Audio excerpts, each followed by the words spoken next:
Sa isang maliit na baryo na napapalibutan ng kabundukan, may isang balon na kilalang-kilala ng mga residente.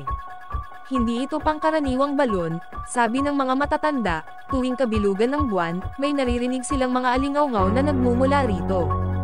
Isang gabi, si Marco, isang batang mahilig sa pakikipagsapalaran, ay nagdesisyong alamin kung ano ang nasa ilalim ng balon. Dala ang kanyang lampara, dahan-dahan siyang lumapit sa balon.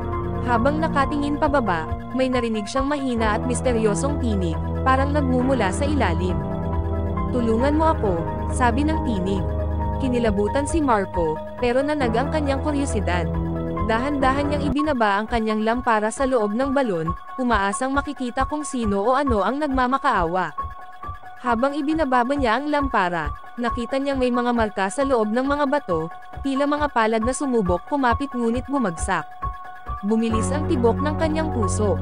Biglang lumakas ang tinig, "Tulungan mo ako." Bumalikwa si Marco, halos matambak, ngunit sa kanyang pagtalikod, may naramdaman siyang malamig na hangin mula sa balon na parang may humihila sa kanya pabalik. Sa takot, tumakbo siya pauwi, pero ang tinig ay parang sumasabay sa kanyang bawat hakbang, paulit-ulit na humihingi ng tulong. Pagdating sa bahay, inabutan siya ng kanyang lola na namumutla. "Bakit ka nang galing sa balon?" tanong nito, takot sa boses. Nang sinabi ni Marco ang kanyang narinig, tahimik na nagdasal ang kanyang lola. "Ilang dekada na ang nakalipas," sabi nito, "ang balon na iyon ay tinakpan dahil sa isang batang nahulog at hindi na nakita pa. Mula noon, tuwing kabilugan ng buwan, ang kanyang kaluluwa ay nananatili sa balon, naghahanap ng tulong."